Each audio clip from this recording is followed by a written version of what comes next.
after 5:30, so let's start the meeting. First, we'll have a roll call. Here.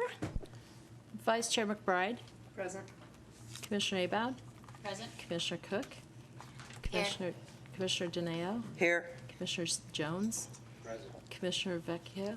Present. The quorum's present. Before we start the official agenda, I will ask if any members of the public would like to come forth and speak.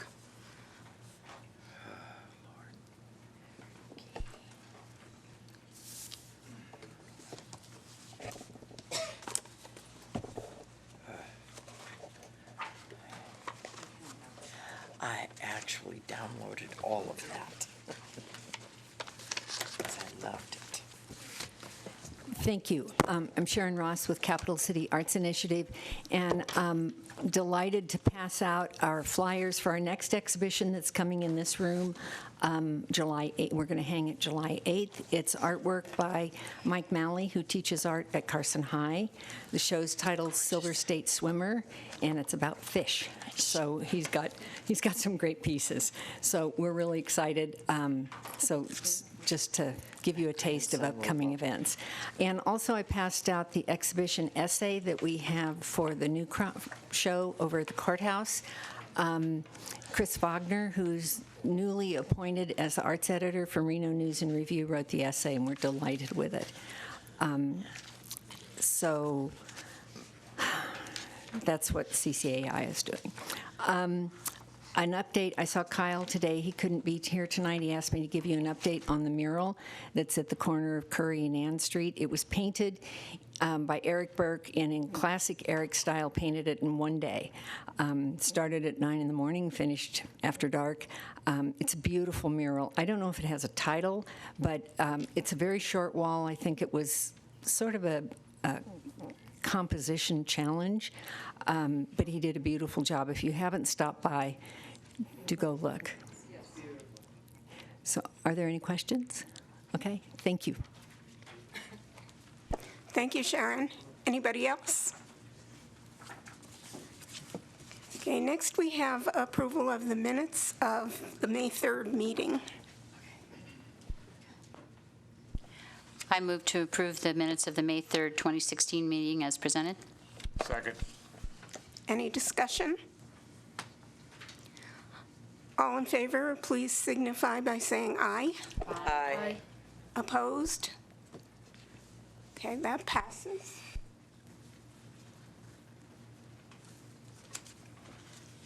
And next item is introduction of Jennifer Budge, who is the new head of the Parks and Rec Department. Madam Chair, you did skip over modifications to the agenda. We just want to go right through it. Well, amen to that. Are there any modifications to the agenda? Hearing none, we will proceed. Okay. Vern, are you going to? Yeah, I can. To my right, and that would be your left, is the new Parks and Recreation Director. Her name is Jennifer Budge. She's been with us almost a month now, and we're excited to have her here, and you guys get a chance to meet her. We put this on as an agenda item, so Jen could introduce herself. You could kind of share, just kind of have the opportunity to share and talk a little bit, and so I'm just going to stop now and go ahead. Welcome. Thank you, Vern. Madam Chair, Commissioners, Jennifer Budge, Parks and Recreation Director. I'm so happy to be here, and I've heard such wonderful things about all of you. I've met some of you individually already. It's been such a pleasure, and it's so refreshing to see such an engaged Arts and Culture Commission in the community, and you're real advocates for that. And I have such an appreciation for that, so thank you so much. I came, just a little bit about me, I came from Washoe County. I was there for 17 years. I was the park operations superintendent there. I am born and raised in Northern Nevada. I'm a certified park and recreation professional. I went to the University of Nevada, Reno. I have a degree in municipal administration for public recreation. And so I've had a lot of experience in that and working with the arts and culture community in Reno's Parks and Washoe County. So I look forward to being here and meeting all of you. Thank you. Thank you and welcome. Do we have any comments from the public? Okay, moving on, we'd like to meet the new commissioner to the Cultural Commission, who is the head of the Department of Tourism and Cultural Affairs. Otherwise known as the new Peter, I guess. Which I can't replace, so I'm not even going to try. I'm thrilled to be here. You know, I've lived in Carson City for about 4.5 years and keep, punching myself that I haven't become more involved with what is happening here in town. And, we spend a lot of time promoting Nevada out and about, but we can hardly do that if we don't know what's going on locally. So I appreciate being here and getting better engaged with what you are doing, with what Joel and his team are doing so well. And anything then we can do to help partner on all of this, really, I think it's to make sure that we then take this information and use it to the best of our ability. So thrilled to be here. Nice to meet you all and look forward to this adventure. Thank you, Claudia. Do we have any comments from the public? I have a comment. I think that the tourism link that you bring to this group will be really useful, and I look forward to tapping into your experience to help the overall mission of the commission. So thank you. Glad to see you.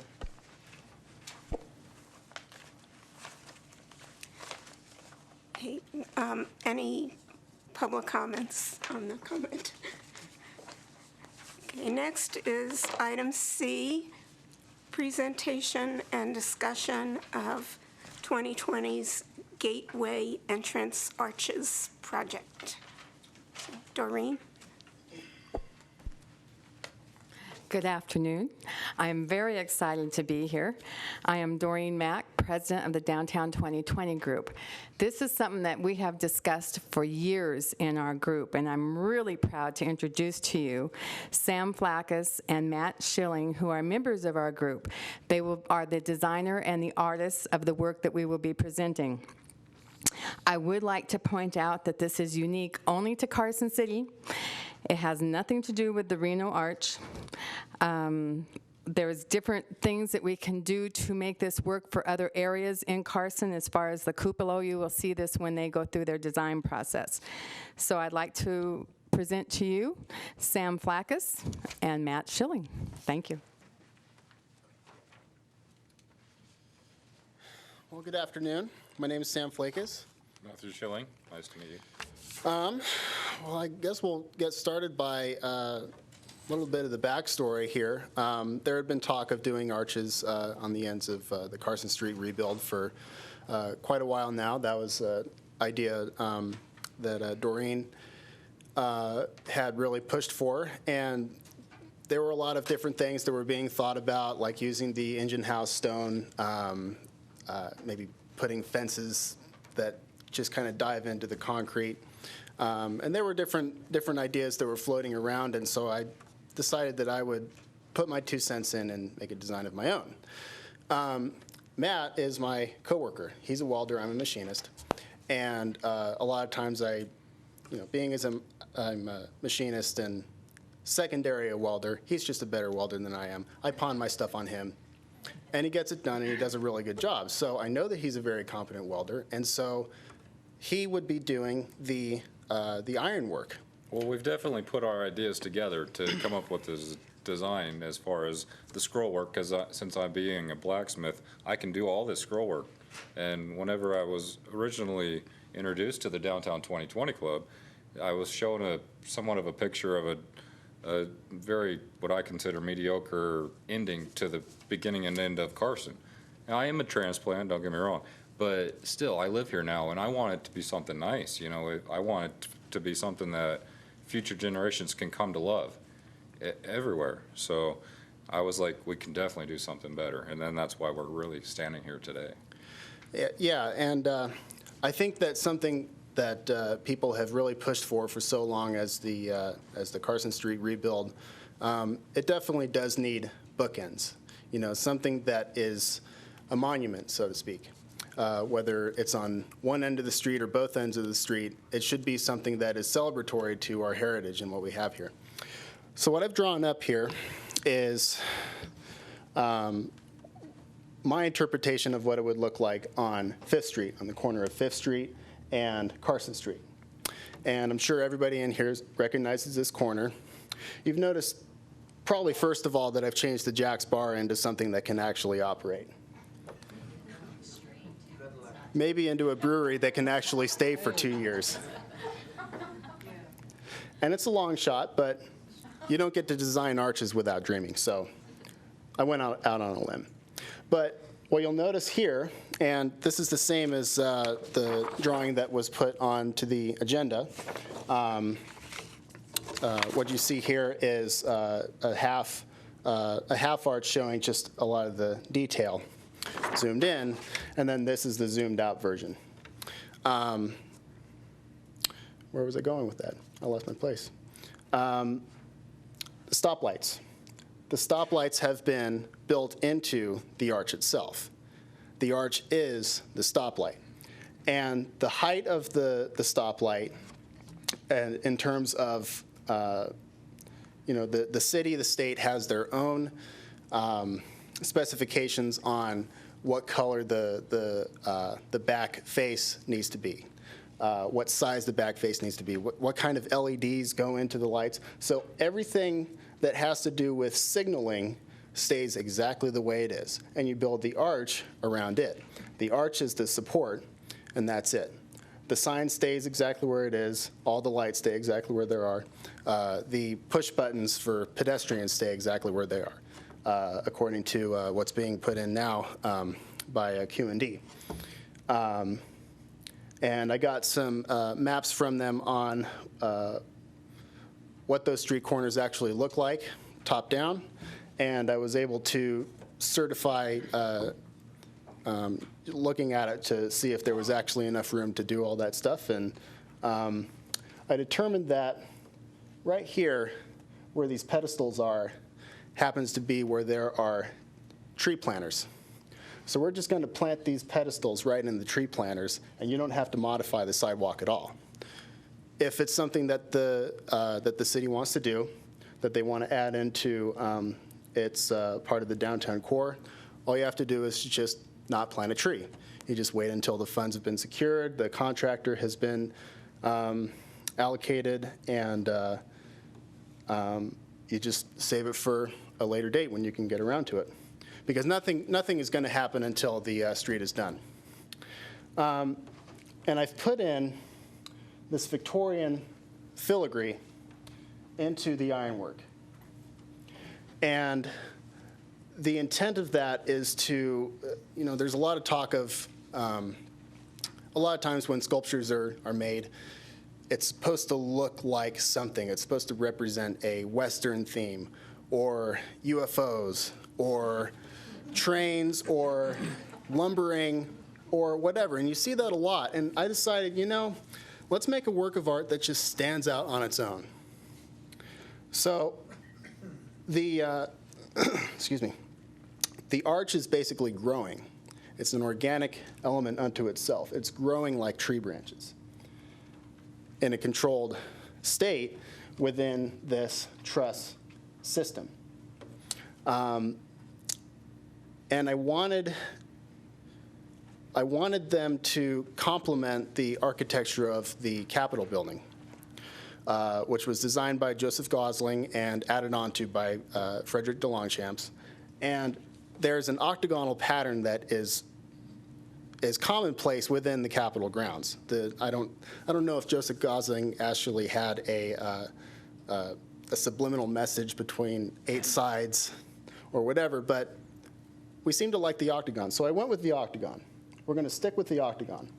But as it tapers up, it turns into a square section. And that square section turns into the section that supports the steel work. And on top, you see these cupolettes. Now, the cupolettes are not intended to look exactly like the Capitol dome. We don't want to have little identical Capitol domes everywhere on every fence post, on, everywhere. We don't really want that. But if you look at the additions that have been put on the Capitol since 1906, there are small cupolettes that add to what's already there. They look different, they're not identical, but they add to that element. And so that's what I'm trying to do here. And specifically, that's on the annex that was built on the as the state library portion before it was moved to a separate building again. So these are, they're not glassed in. I had this idea that they could act as lighthouses. But I don't know if a light actually belongs in there. But certainly, you need a silver painted dome on the top here. Personally, I think that the candy apple red that the Capitol was originally painted in would look better, but I think it should match the rest of the theme going on with the Capitol grounds. And the flagpoles are dependent on whether the city wants to add on to the list of morning to-do list for the groundskeepers, whether they want to raise the flag every day. I think that the top of the domes would look perfectly fine with brass finials, which I have experience in making. Which, that could look cool too. The old Federal Building has that. It doesn't have a flagpole on top. It just has a nice globe, which looks very nice. The pillars themselves preferably would be made out of sandstone or something that looked like sandstone. It's not solid sandstone. This is a sail. We are prone to high winds here. We do live in Nevada. So the interior would actually be made of steel, and it would be a sandstone veneer. That's a little bit easier to get a hold of, and then they would screw from the backside into this steel frame, and then 100 years from now, when it needs a restoration, all you have to do is take off these screws, pull it off, set it aside in a warehouse, clean it, unbolt it, put it back together. Things that are difficult to take apart usually just get torn down. You want to reduce the cost for future generations as much as possible if this is going to survive into perpetuity, we hope. If sandstone absolutely cannot be allocated, you can make molds for concrete to make these veneer stones that would be colored like sandstone, like Arlington, Robert E. Lee's house in Arlington, Virginia. I went there with the band in 2005. It's painted to look like sandstone. It's not actually sandstone. It's just painted to look like sandstone. So that's a possibility too, but I am partial to the real thing, especially if it's going to match the Jack's Bar, which has to be saved.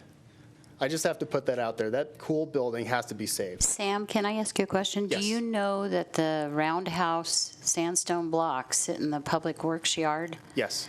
And, I mean, you could probably utilize those for this, for that Well, base. That is the same thing that's on the Jack's Bar building. You know, we did go over that quite a bit, and this is also a long shot, but I'm petitioning to have the engine house rebuilt as it was, as a museum. And it's my personal belief that if we want to keep our buildings from being torn down, that we should not create a market for them, for the materials that they're made out of. We see the engine house stone in everybody's front yards, in my neighbors' yards. It's everywhere. And the reason it was torn down was because somebody wanted that stone for their winery.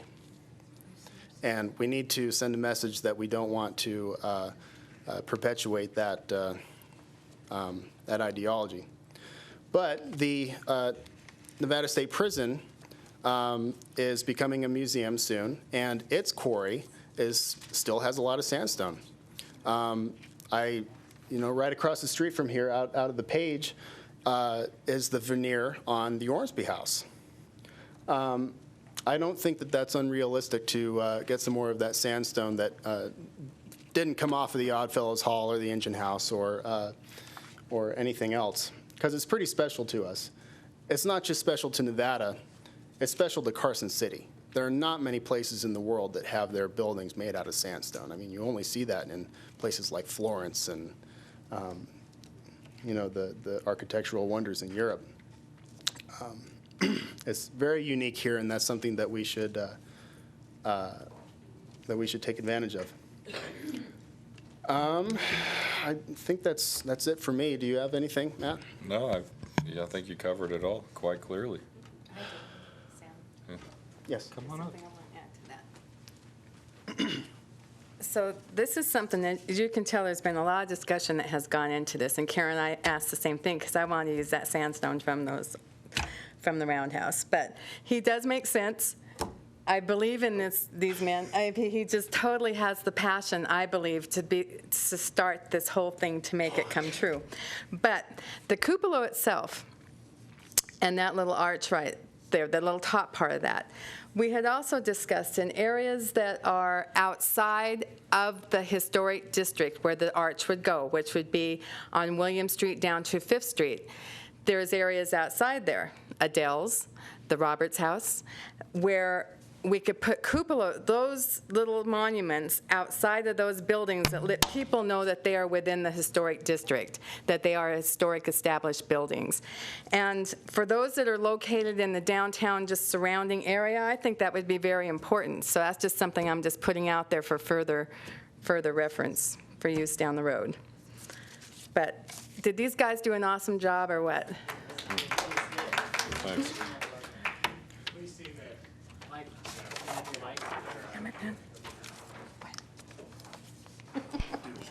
Now, I guess, Vern, my question would be in terms of process, because this is obviously going to have to get vetted through Public Works and engineering and all that sort of thing to go over this street. Yeah, I mean, NDOT, because the city, we own the street, so that's a non-issue. But we'll have to get vetted through that process. And so will this be part of something as our new Arts and Culture Director comes on board, that it'll be part of that process?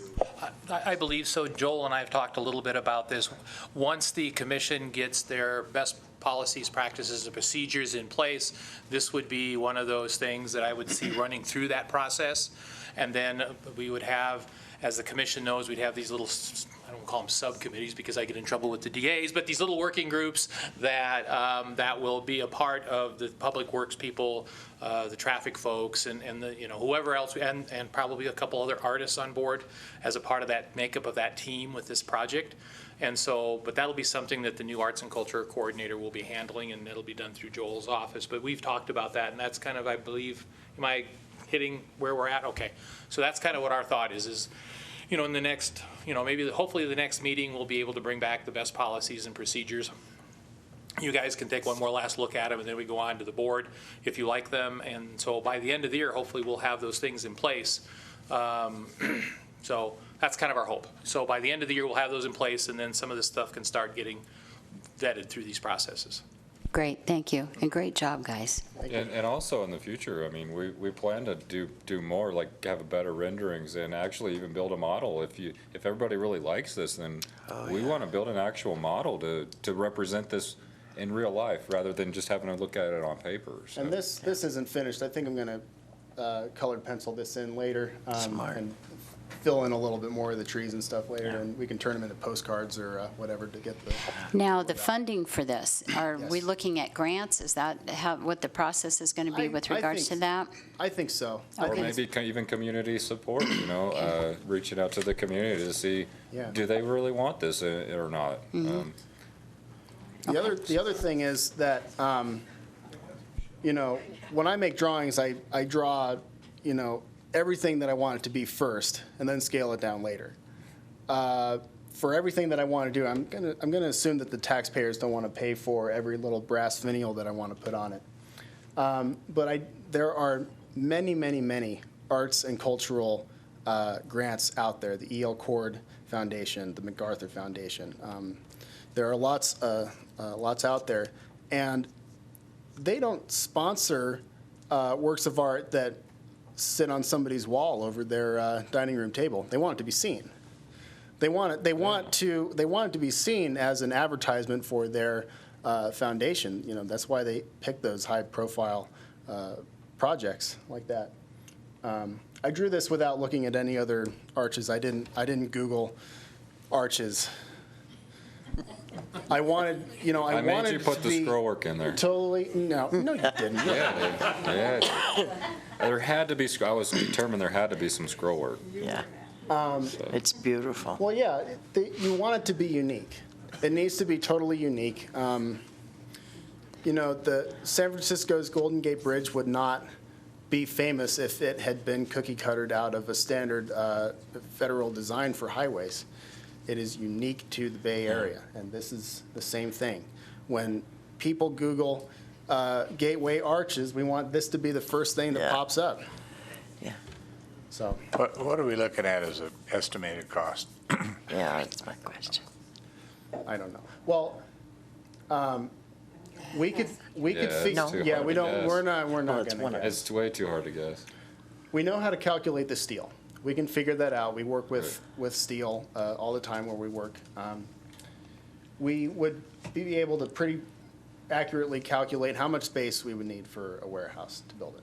We could figure out, you know, how much square tubing we would need. You know, what kind of square tubing. Those are things that we know pretty well.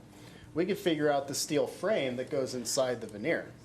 I think it would be pretty easy to figure out, you know, a good contractor, a good local contractor who would be able to come up with the sandstone veneer.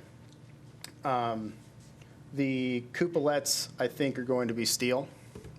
This city governments usually don't like to maintain things that they're built. So I'm thinking it shouldn't be wood. So that's why it's going to Good stay idea. steel. But yeah, like I said, you know, the flags don't have to be there. They can be brass fiddles. I think that would look really cool. And I think that it's something that could be built to last a lifetime and then some. So are there any other questions Yeah. from?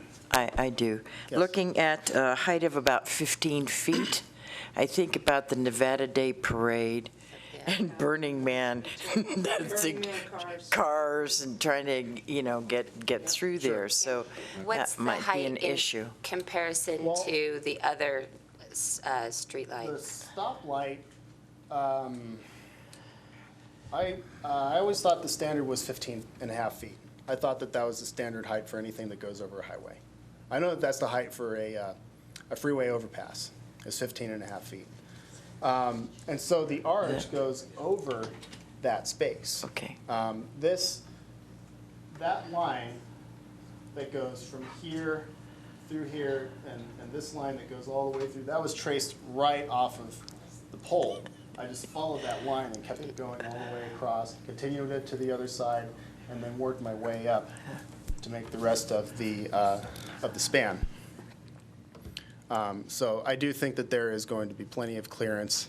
And, there's another thing. Well, of course, any of these measurements could definitely be accommodated for if we want to change, if we want to accommodate, you know, if, say, you want it to be taller.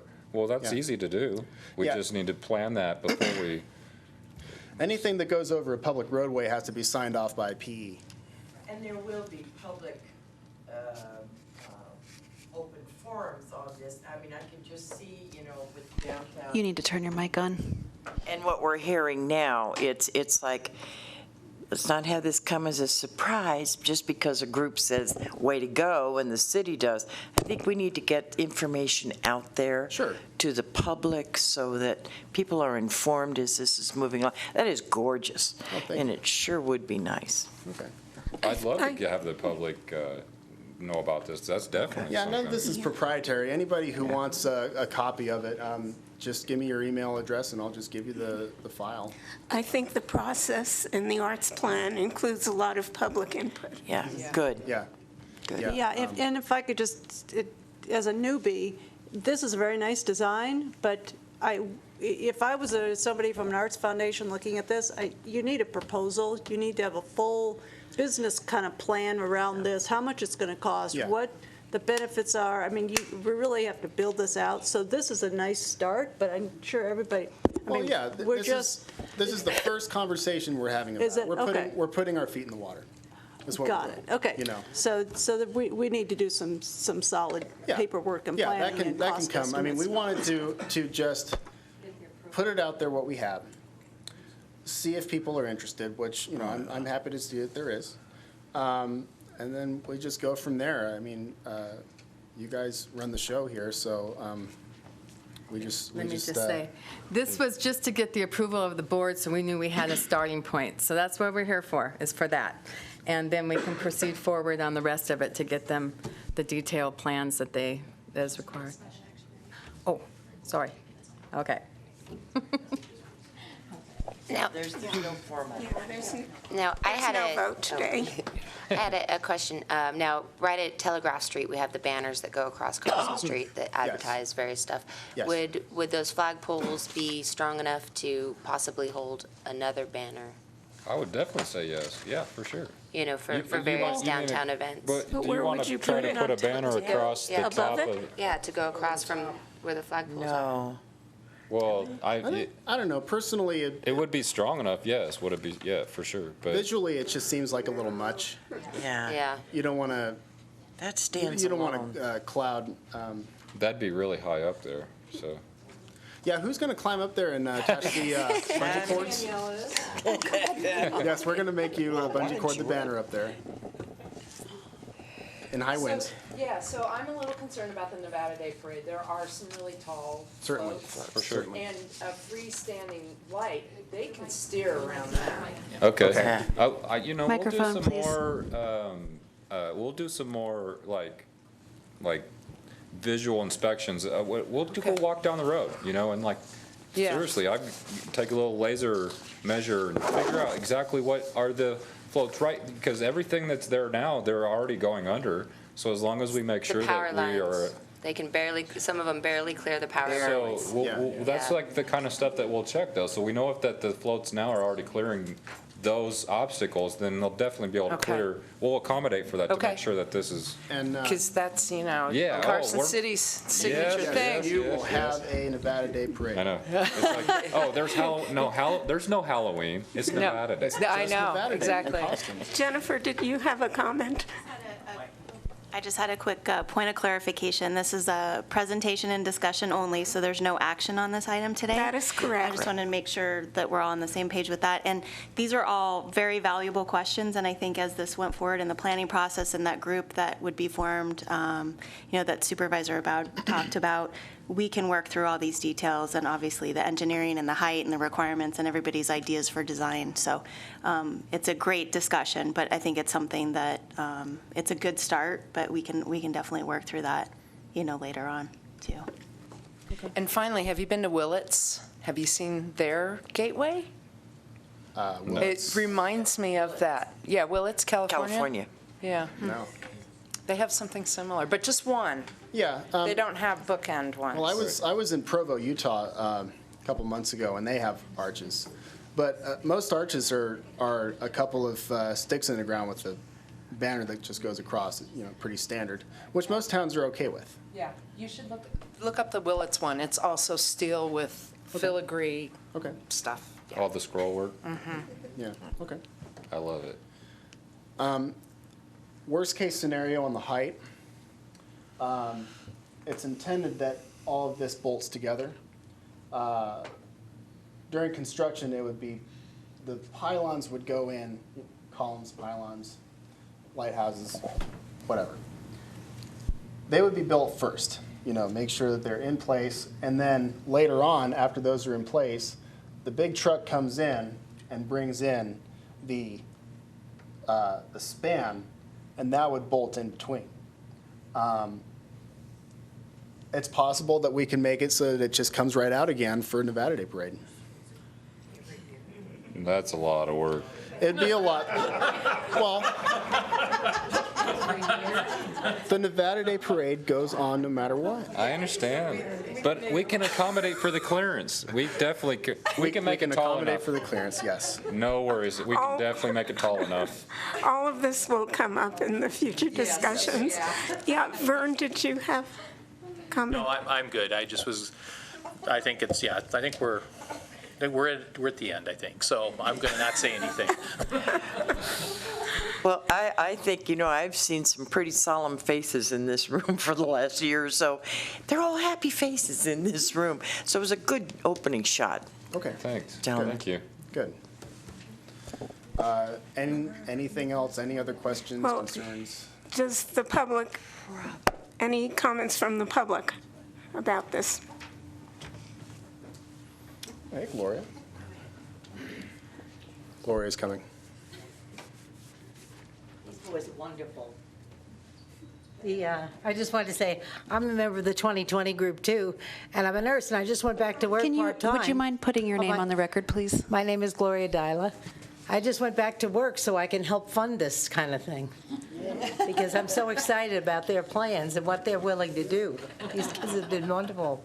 So, I think, we may need seed money for grants.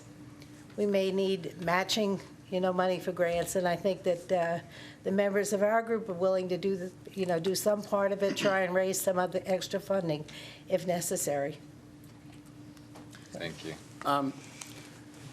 Speaking of raising money to do it, where would we go from here? What is the next step in the process of, as far as you, the commission, are concerned, what do you need from us? What's next on the list of procedures? Do we need an RFP? Guys, I'm going to have to cut this off at this point. I think this should happen Madam Chair, outside of the, I need to cut the discussion Yeah. off. Okay. This needs to get agendized for a different meeting. yeah, this should happen outside of this meeting. Okay. Well, I guess we'll just You- figure that out through email communication to get that in order. So you are interested in another agendized item to discuss this further effectively? I think there are people you can talk to outside of this meeting. Okay. Okay, All before. right, we'll go from there. Thanks very much. We appreciate it. Thank you. Thank you. I think we need to talk about the process. Yeah, absolutely.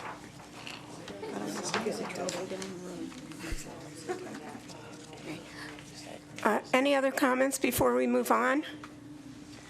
Okay, now we're on item 3D. Cindy? And this is about a smaller project, but it's on the other end of the arch of implementation. Hi, I'm Cindy Brenneman, and I've been before you before when we first started the fence project, as we call it, Focus on Carson Photography Contest. I think we started it back in March, and we got 53 entries, and the banner is done. And it is going to be hung tomorrow morning at 10:30 at Telegraph and Curry. And you are all invited to help us out because it is 5 feet by 50 feet long, and we're going to need lots of help. It doesn't weigh much. It weighs about 12 pounds, but it's awkward. And everybody's invited to come. If you want any kind of history, I think that Vern wrote something up. For the most part, we started this about a year ago, and we had a lot of obstacles, nothing like building this arch, mind you, but we had a lot of obstacles. We needed a way to publish it, and we built a website, not just for that, but for the Arts Coalition in general, but it was a way for us to put the photographs out there. We had to make sure that we had city permission, like they're going to need, to make sure that it was, in fact, an art piece, not an advertisement. And we had to have a fence, which is not the easiest thing to do. And then you had to convince the people who had the fence that they really needed this banner on it. And so we got through all those obstacles. And we hope if this is successful, because you never know, the thing could go flying like a kite. I mean, we're going to tie it down. It should be fine, but one never knows with the winds that we have here. Sounds like a good idea, but we will find out. And we don't know how long it'll last, but the intention is to keep it up for the summer. And we hope you'll all come out. If not tomorrow, then come out and take a look at it. And we had 53 entries for the contest, and there are 17 photographs that were chosen. You're going to recognize some of the names. Some of our people politically, and I had nothing to do with that. Our judge was from Fallon. I told him nothing about who was entering the contest, and he had a total selection. His name is Rob Peterson, and he is an instructor at the Western Nevada College in Fallon. He won't be there tomorrow. He's working in San Diego, but he really did want to be there. And on top of that, he also was a banner artist. As he told me, after the fact, there are many pitfalls, like minefields, to put these banners together. Of course, if I had known that, I might never have started, but you know, you just waltz in and you hope for the best, and we managed to get a really good judge who also knew how to put this together. So we're very excited. And does anybody have any questions? Cindy, I just want to say thank you for doing this. Well, the coalition. It's outstanding. The coalition was happy to do it. We're really trying to be part of the community, and this is just one of the ways that we can do it. Yeah, thanks for the, go ahead. I just want to let people know that the banner is a mesh banner. That's one of the reasons it's lightweight, but it also lets the wind go through, so it probably will not sail away like a kite. And some of the large banners that were up on Carson Street during the Epic Rides were those mesh banners, the vinyl mesh, so we saw how they withstood the wind. Yeah, they had a choice. They said 37% wind factor was the most popular, so I just went with that. I was afraid that if we went into something like 50, that the photographs wouldn't come out as well. So I'm just hoping that that's going to do it for us. And you can see from the pictures that they do show up, the photographs show up very well. What is the time tomorrow morning? 10:30. 10:30. And so thank you to the coalition for doing this and getting involvement from our amateur photographers around town. And I'm just wondering how much in financial resources the coalition put forward for this. It cost about $1,000. Thank you very much. We had it printed in Brooklyn. I really wanted to do it here. I got some estimates from here. The cost of the materials alone exceeded that. So I really had no choice. Plus, they have a fabulous website that you can just fill in the blocks, and it was very professional. They do huge banners that cover buildings. Apparently, their machines take up whole buildings, so it's nothing like we would even have here in town. So, how did you raise money for that? The coalition accepts donations, and we have membership fees for individual artists and organizations and businesses that want to support the arts. Thank you very much. You're welcome.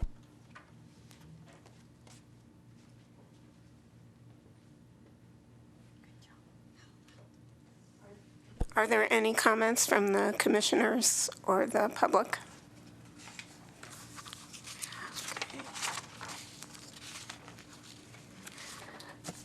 The next item is 3E, and it's on the cover, the proposed cover for the Arts and Culture Plan.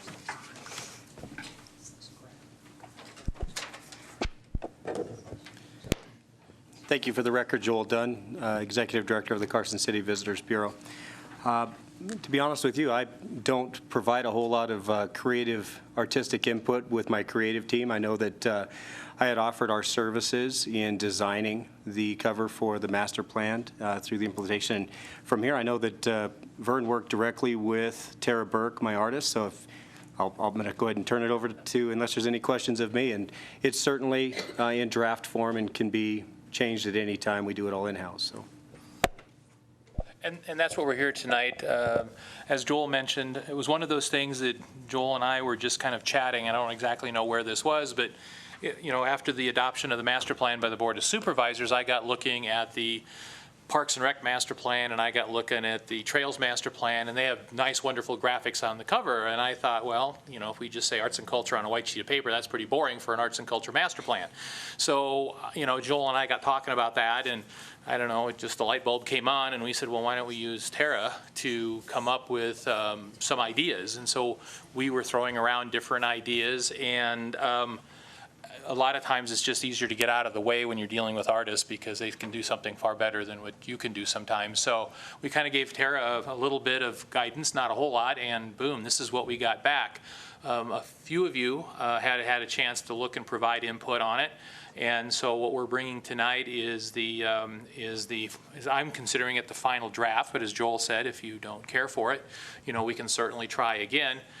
But that's what we wanted to kind of bring tonight and get this discussion going. And I'm just, you know, it's one of those things, it's just kind of that last finishing touches on the master plan that I would like to get done and do so it's beautiful. And we put it on the website and we can kind of put the bow on it and polish it up and be done. So anyway, we're here for your thoughts and your comments. And so Joel's here and we both will take copious notes if you want to go in a different direction. I'd like to make a couple comments. So I just, real quick, is this a portrait or landscape orientation? That's very good. One of the ideas that we threw out was that this would actually wrap around. So what you would do is you would have the front cover being going from left to right to left.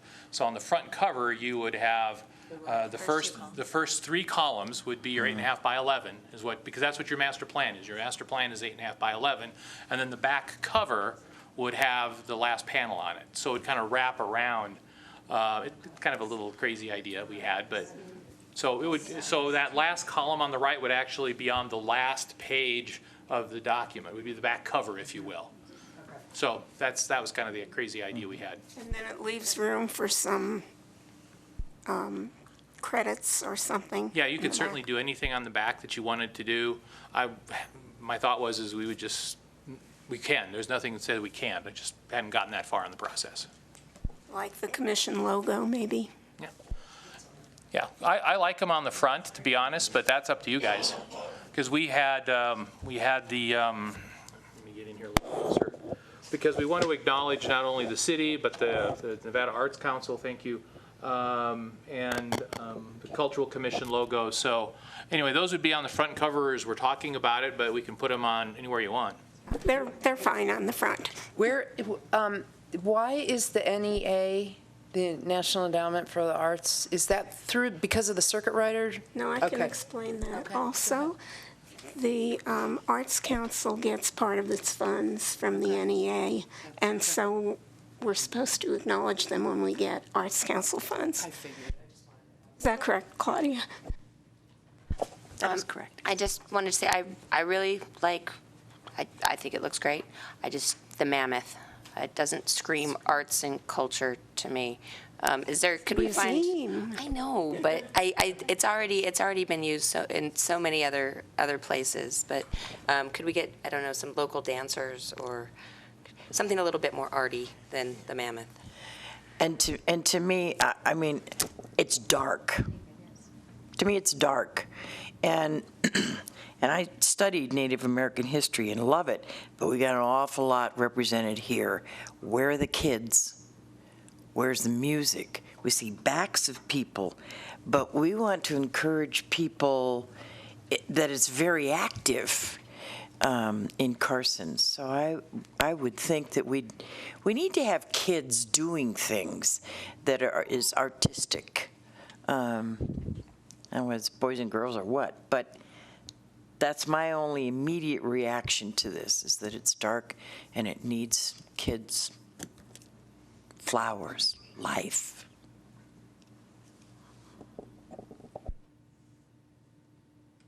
Yeah, looking at Tara's concept, I certainly think that there is an opportunity either to resize a few of the photos, but also to incorporate a few other aspects of our cultural community. So I've taken the notes and I'll work directly with Tara. But I think when I look at the last piece, I handed out tonight to the audience and to the commission a draft of our local art walk. It's a collaborative effort between the Carson City Visitors Bureau and Travel Nevada. And you can kind of see that there's a consistent branding starting to happen. So I can certainly see where Tara's trying to tie the two pieces together, but I think there's some opportunity to resize a few of these photos and wrap. And once again, as long as the concept itself is what the board would like to see, I'm comfortable moving forward, making a couple of the changes and making sure we put it into print for the city. I like the mammal. I think that's a very, well, I do. It's a very significant part of our history. I have to say, and although we have certainly used it, when you look at that image, I've got about a dozen kind of related to the image. Every time we've used it in any of our social media platforms and print collateral, it certainly is a draw. Well, it's a like Karen said, not photo. everybody has one, so. Like we do. And maybe one way to lighten it up, the concerns of it being dark, maybe even just the background, have it be white instead of, like in the grid, instead of black.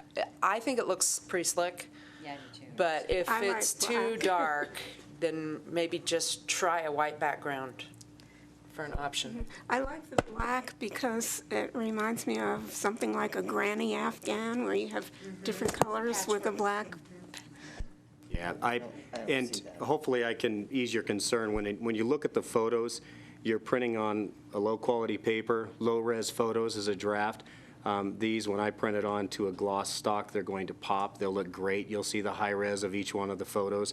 The black is certainly consistent throughout the new branding, so I don't think we would want to change to the white, but we certainly will bring up the quality of the images in the final product. And I would just like to add, if there are any photos out there like of Phantom of the Opera or some of the other things that productions that have been major in this community, and what Wild Horse Theater does, and some of those things, that would be really exciting. The ballet. Yeah, the ballet, all of it, yeah. I noticed there's an absence of Les Mis, and we have some fabulous photos of the Les Mis, so. Yeah. Well, and much like the banners that show the people of Carson City, the activities and the creations, it should just have a few more of those things, I think. Just be sure you have the rights. These are all our photos. Are there any other comments? Joel, I know this is Sharon Ross. This was a lot of work to pull this together. For a cover of a publication, it's incredibly busy. I did. You want me to do it again? It's very busy. Perhaps some of these images could be scattered through the text inside rather than just all on the cover. Yeah, I think my only concern with that would be that it's a formal document, and the cover, I think when I resize the images, I think you'll see that we certainly in the print that you see, it'll seem a little less busy. What about the inside, the back cover and the inside? What do you call it? The inside of the front cover and the inside of the back cover? I think it's certainly an opportunity to look at. Because the title of the piece is sort of overwhelmed, I think. I'm sorry, but thank you.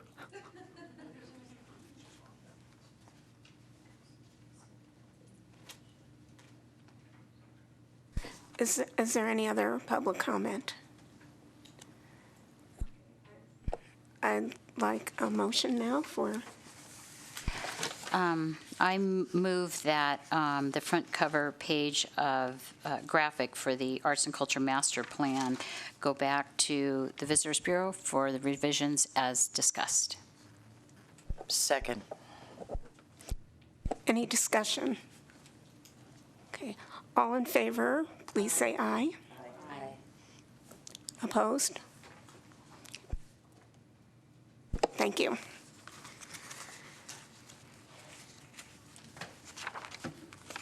Now we move on to item 3F, a discussion about the progress in hiring our arts coordinator. Thank you once again. For the record, Joel Dunn, Carson City Visitors Bureau Executive Director. The recruitment for the Arts and Culture Coordinator closed on Friday. I'm happy to say that through unbelievable collaborative effort with the city, Christine Fay from the city of Reno, Susan Boskoff with the Nevada Arts Council, we were able to get 48 unbelievable applicants for the position.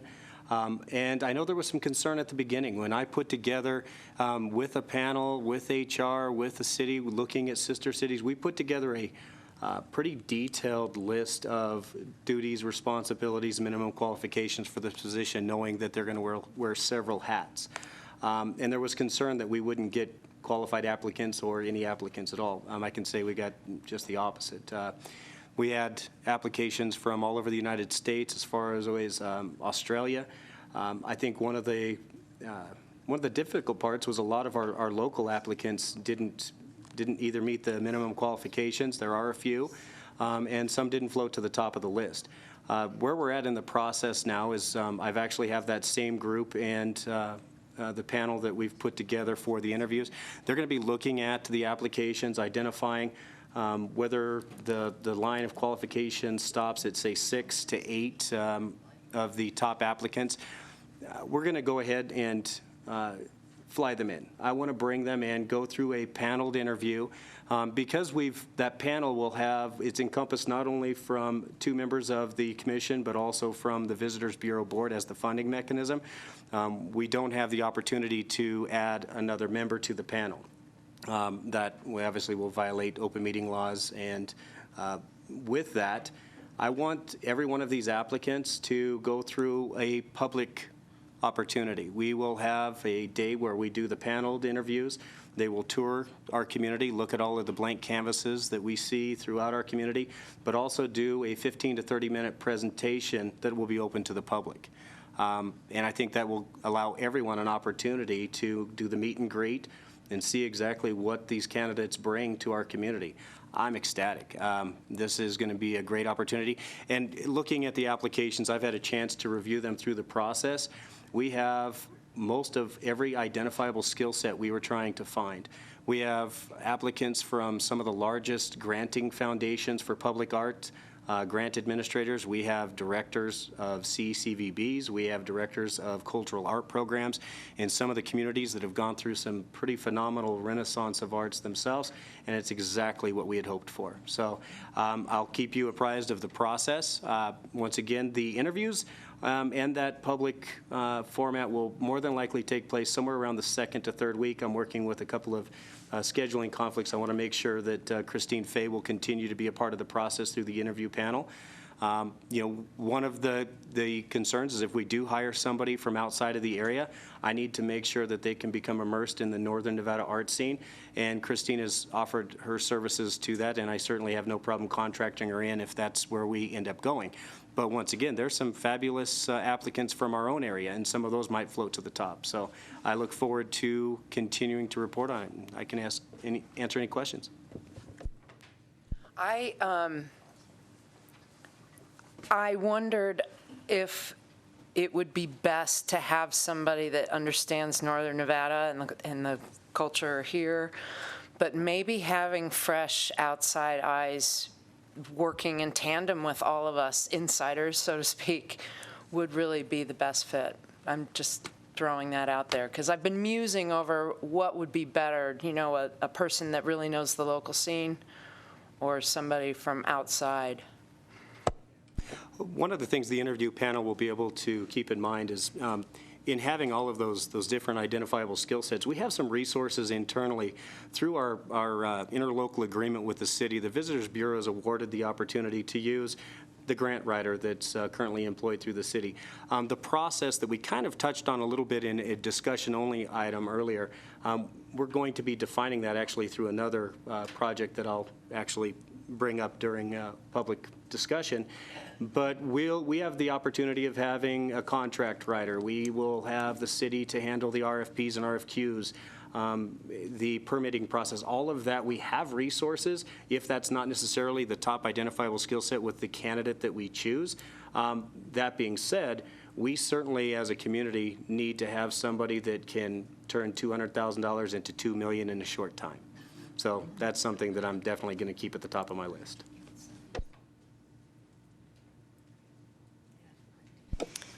Any questions from the commission, from the public? Comments?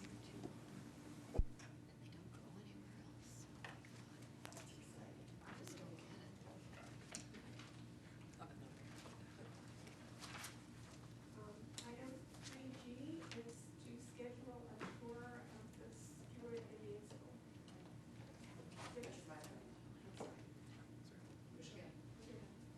School. Thanks, Joel. Thank you. Hello again. Hello, Ver. I'm back. To item 3G, the tour. I think this is a great opportunity for the commission and the new arts and culture coordinator to get together on a very social setting versus something formal like this. So I really do think this is a great opportunity for the commission to maybe do a tour of the Stewart Indian School this summer, but staff's recommendation is to wait until the arts and culture coordinator gets here. I think that would be a fun way to do that. And of course, did I see Sherry walk in or not? No? Anyway, so we'd want to wait till the arts and culture coordinator gets here and then try to set a time to go. So it may not be this summer, it could be rolling into fall, but I think this would be a good time for you guys to interact with him or her in a little more of a social setting than, plus, the tour of the Stewart facility is kind of a cool idea anyway. But that way it would give the folks to do that, so. Anyway, that's what staff's recommendation is. I spoke with Sherry Rupert on Sunday and asked her if we could offer a special tour where she lets us inside some of the buildings that are usually locked up, like the auditorium, that I think many of us are very interested in seeing because of the possibilities of having another performance venue out there. So she is willing to do that. I just wanted to put that out there so that can be part of the tour. Wonderful. Thank you. So just also kind of for planning purposes, would you prefer an evening? I'm assuming with most of you working during the day, that probably isn't really an option, a day tour, but would Sherry Rupert be willing to do this in the evening or on a weekend? Probably in the evening, more likely than weekends. But, okay. And yeah. does that work for you guys? I know staff tries to stay away from weekends if we can avoid it, but that's going to be more of a Joel concern than mine at that particular point. But anyway, just to give Joel some particular guidance on that, if you think the evening would be better, then that's maybe what Joel can work with Sherry on as we move forward. So is there a motion then, because this is an actionable item, a motion to delay scheduling a commission tour until the arts and culture coordinator arrives? You could handle it that way, or the other thing is you just confirm that you do want to go on a tour, and then just leave that up to Joel. We can have a motion to schedule a tour at a future time, but that we're agreeing to do that. Yeah, because the way staff typically does this is that if the commission is willing to go as a group, we're willing to schedule. But if it's just one person that wants the tour, that becomes problematic from all the staff time invested to try to put a tour together for just one person. So we just want to know as a whole if the commission is willing to, based on your own schedules, to do this. And it's just kind of the criteria we set, just so that, we don't put a whole lot of staff time in just to do a tour for one person. We're willing to do it for, for the commission. I think we're all willing. Is everybody sort of willing to do it? When you say evening, define that for me. So it's not in the dark. We're talking about what, 6 o'clock, 5 o'clock, whatever. I'm not going in the dark. It depends. Obviously, if we can get this done in August or September, you're not going to have really a dark issue. You could also start at 4:30 or 5 instead of like our normal meeting times at 5:30. So there's ways you can play with that depending on what your schedules are. But, and again, if you figure, even if you did, let's just say start at 5, you still probably would even have light till about 7:30 or 8 still. And a tour runs about 90 minutes, and if they open up any of the buildings, it's going to take more than that. At least for that event, they were long tours. Right. Just to clarify, we're not setting the time or the day at this point. We're just voting that we do want to go as a group on the tour. So we need the motion. I move that we schedule a commission tour of the Stewart Indian School in the near future. Any discussion? All in favor? Public comment. Public comment. Comment. Stan, did you have a comment? Okay. No comments. Okay, now we can vote. All in favor? Aye. Opposed? Motion carries.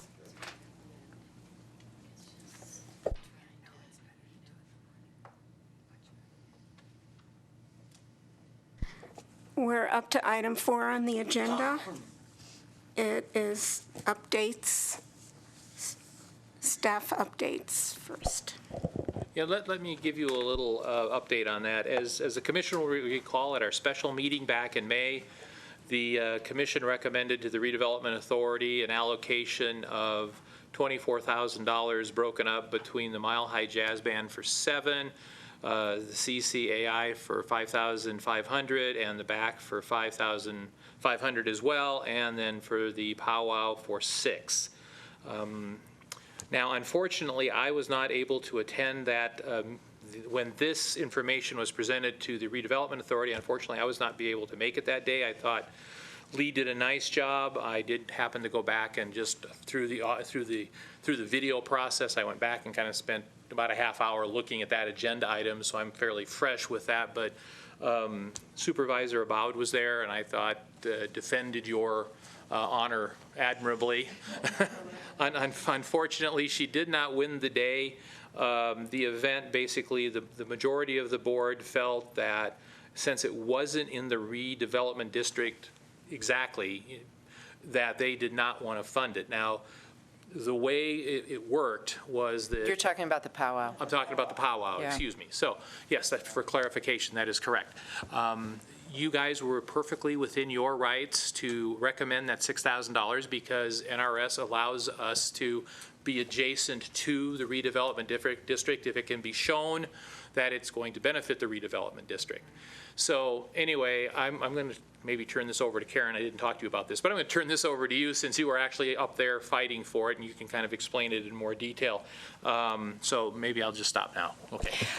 Well, I was disappointed, but nonetheless, I did request that Lee in the future have all the applicants present to present, because we had the fortune of having the presentation, and had the applicant been able to present, we would have known that they were applying to come to the community center to have their event, which would have changed the whole complexion of the award. So I've requested that that happen in the future, and that so that we don't run into that issue again, because it seems difficult when you have board members that haven't been privy to any of the presentation to actually understand what's gone on. And the powwow's presentation was very extensive, very extensive. And so in the future, that will change. One of the other things that I just wanted to share with you, I don't think all is lost at this particular point. I did happen to talk to April, our reservation coordinator, before the meeting today, just to find out if, because there had been some discussion about having them, come to the community center. And I talked to her. She is in discussions with Martin Montgomery. It's our ongoing discussions, but with our department. But they are looking at trying to tie down the community center gym for the powwow on Nevada Day. And as I recall from the video that I was reviewing, the board would be receptive to reallocating that $6,000 if they did end up. Maybe you could follow up a little with that. That was my understanding as well. They wanted to see that it be held in the redevelopment area. So I think they'd be more receptive. I can't speak for the entire board, but I think they would be more receptive if that were the case. And that was my impression as well. I think you would have, at least based on what I saw of the video, re-looking at the video, I think you would have the majority of the board allowing. Again, I can't speak for the board either, but based on what I thought I heard, I thought there was solid support there for that if they got into the redevelopment. Yes, and if in fact it does come back before the board, I would request that they have the same presentation that they gave us, because no one on the board really understands the extent of draw that particular event brings. Would the other organizations then also present to the Board of Supervisors? They've already been awarded. So we're just holding on that 6,000. Right, so was the 6,000, the remainder of the remaining 6,000, was that reallocated then to the other events? No. No. Okay. No, it was just held. Then there was an erroneous article in the appeal. Yeah. Because Yeah. I understood that it was split between the other applicants. No, the way I double-checked, I went back again, I was listening to the video and I double-checked that, but my understanding is that the board did pass the recommendations from this commission with the other three, 7,000 for the Mile High Jazz Band and 5,500 for both CCAI and the Brewery Arts Center. Is that correct, Taryn? I'm just going to state for the record that I think they were given the runaround. Yeah. I agree. I think there needs to be a clarification on this funding. I think once it goes from redevelopment to culture, then it shouldn't have the parameters that that redevelopment has. I mean, you're restricting, to me, you're really restricting how these funds can be utilized. Does anybody agree with that? Yes. But what's the solution?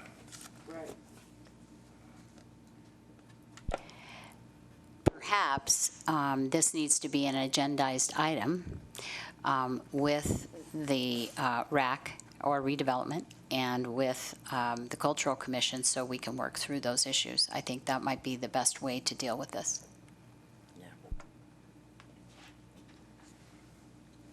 Yeah, because it seems to me they were handing out all these awards, then all of a sudden they gave it to us to do. That's right. And now they want to say, no, we don't like what you're doing, so we're going to take it back. I don't think that's a good working arrangement.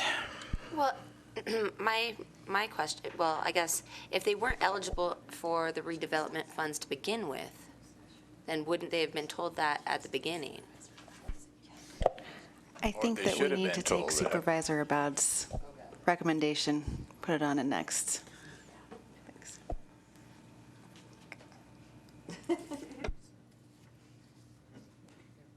The recommendation is in the record. Are there any other comments?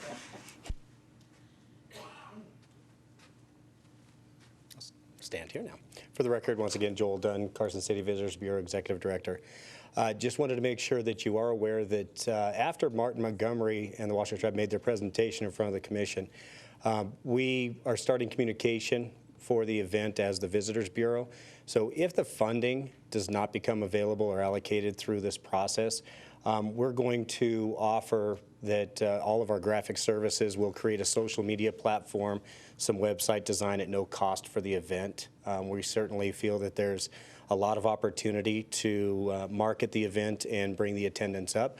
We also are looking at the opportunity, as Vern mentioned, if they are looking at relocating to the community center gym, it gives me an opportunity to endorse the event. When I endorse an event through the Visitors Bureau in partnership with the city, it allows the use of room tax to cover all of their direct costs associated with the event. So it is certainly going to be very beneficial that they did come forward, although I feel that maybe there was a surprise through the allocation of the funds. But I look forward to working with them. I think they have a fantastic event.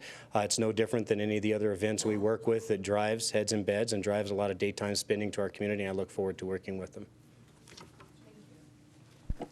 Thank you, Joel. Anybody else?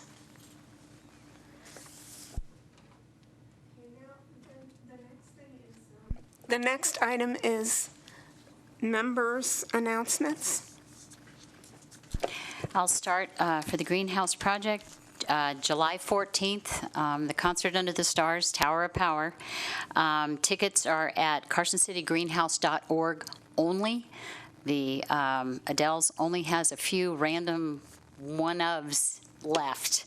And so if you plan on attending that event, don't count on tickets being available at the door. You need to get them online ahead of time. And right now, there are still some of the $45 general admission tickets. And there's also the bleacher seat tickets, which are $30. And our sponsors have been excellent. They are NV Energy, Carson Tahoe Hospital, Northern Nevada Toyota, Hop and May Adams Foundation, Gold Dust West, Tito's Vodka, and Jim Phelan with his Sierra Brewing. And there will be a Future Farmers of America silent auction that benefits them. There'll also be a live auction that benefits the Greenhouse Project and food trucks, local food trucks that'll be there for the event as well. So it's a great night and a rare opportunity for Carson City to have Tower of Power.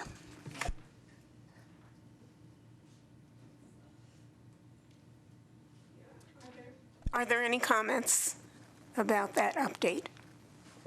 Okay, next is the Madam Chair, did you mean public comments?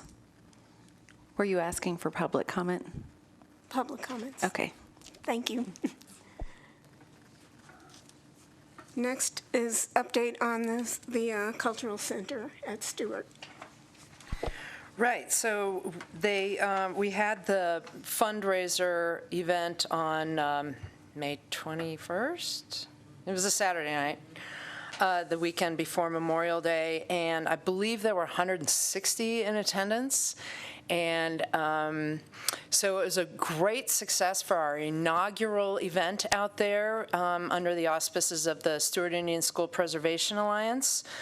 Mark Amadei was a hilarious MC for the evening.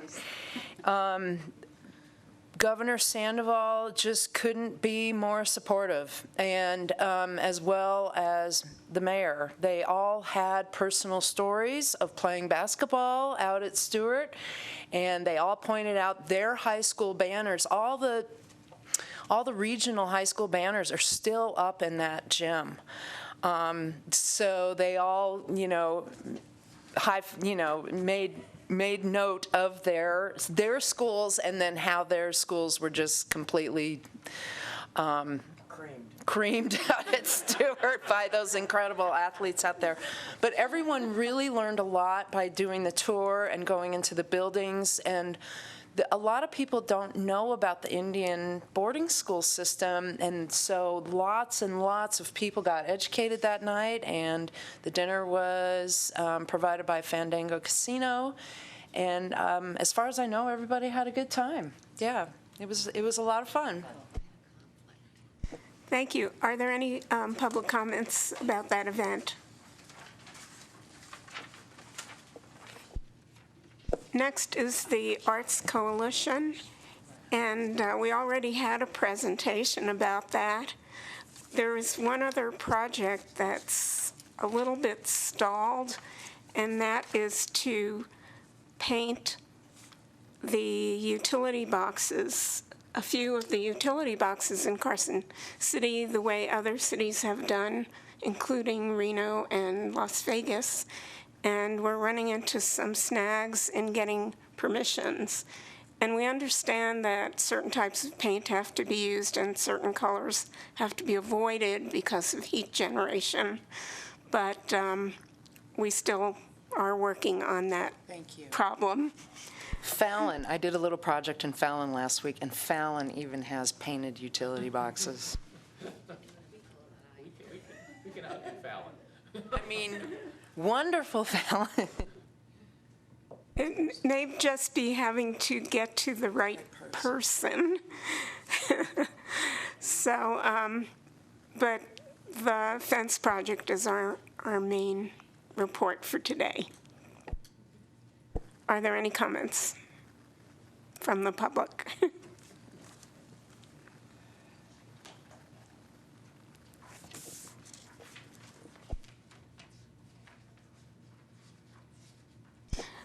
We have a long-standing list of future items for future agendas. Are there any additions, comments, deletions to that? I was just going to ask if we know what the status is of the document regarding the public art, and it went to the DA's office. Iris, can you update us on that? Yes, it's in progress. It's going to take some time because we're very busy with a lot of other projects as well, unfortunately. Not unfortunately, but yeah. So I think we should have something by the next meeting, hopefully finalized. That's the goal.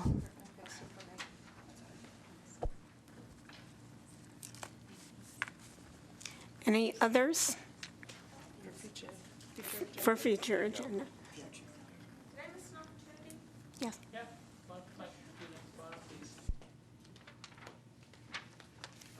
Hi, Gina Hill with the Brewery Arts Center. I just have a few things I wanted to report on our Love It Amp series. We're 30% done right now. We've had 3 concerts. Our first one was absolutely incredible. Mumbo Gumbo performed, and we had over 1,000 people there. And we couldn't have asked for better cooperation from our volunteers, from our staff, from everybody around town. We all supported each other's events, and that's the way it should be. And it was really felt that night. And this coming up the weekend, we have Terceto Cali. It's a flamenco group, and they are fantastic with the classical guitarist as an opening. I really encourage you all to come out. Food and vendors start at 6, but the show starts at 7. And also we have Kyle, our board president, has built an art wall. And that's very, very organic project. It gets painted white every week, and we put paint out there for anybody to come and participate in this art wall. And this last weekend especially, we had some really, really beautiful images in reference to the Orlando shooting.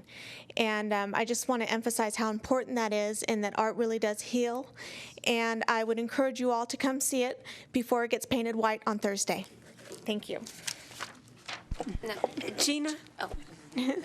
We have some questions for you. Are you taking pictures of the wall before you repaint it? Yes. Okay. I wondered if you could give us some status on the musical sculptures. Oh, yes. We received a private donation through a local business owner, and we are building a Harmony Sculpture Park in the plaza area in front of the NAA Gallery.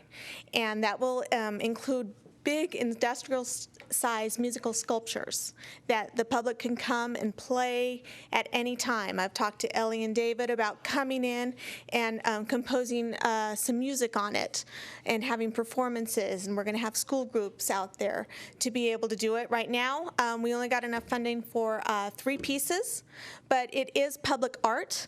It's beautiful, and it is usable, workable musical instruments, and we're really excited about it. I've gotten over one hurdle with the Public Works Department, and I'm just working on my next with Historic District, and as soon as we get that done, then we're picking an installation day. We're trying to do it in July, before one of the concert series. Great. Thank you so much. Any other comments? Public comments?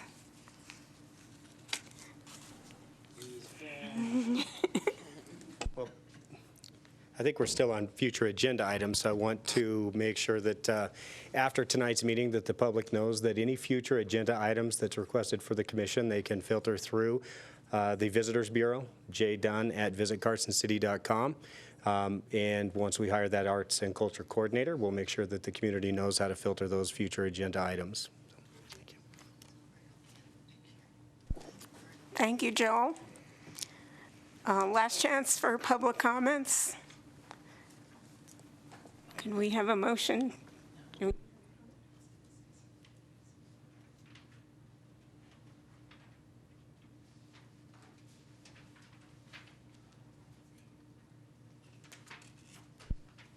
Since I can't remember what I was going to bring up, I guess I'll motion to adjourn. I'll second it. Oh, I'm sorry. Before we all vote, Ellie and I went to the Arts at the Heart conference up in Reno held by Nevada Arts Council, and the big takeaway for me, it was a day and a half, and the big takeaway for me is that we should start thinking about how to do a Northern Nevada Arts Coalition, and so that we can do cooperative projects between Reno, us, out on Highway 50, Dayton, Virginia City, whatever. But in talking, we had these little collaborative these little working group exercises to think up projects where different communities could work together on arts and other cultural programming. And one of the things that kept coming up was that we need a Northern Nevada, some sort of alliance. So I just want to throw that out for the commission to think over, and maybe we can figure out a vehicle for that. I think that's a good idea, too. Sharon and I went to the Americans for the Arts Forum in Santa Fe, and it was very similar about arts in the community. And we have to look at our small community, but also at the larger community.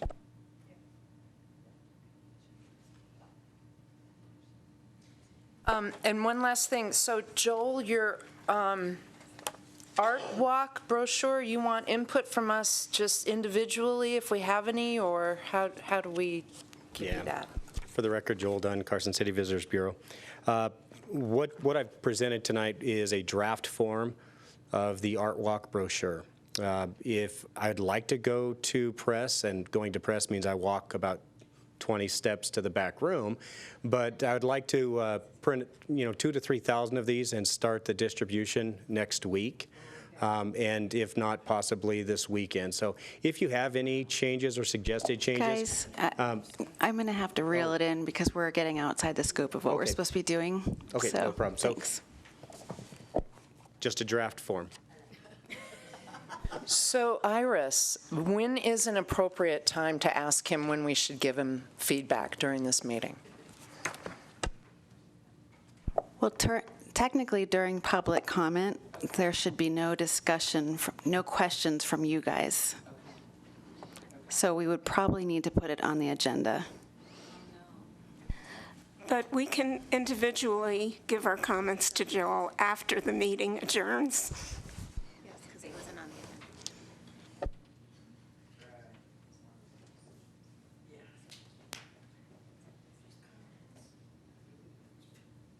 agenda. We have had a motion to adjourn.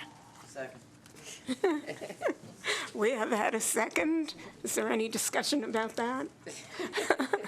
All in favor? Aye. Opposed?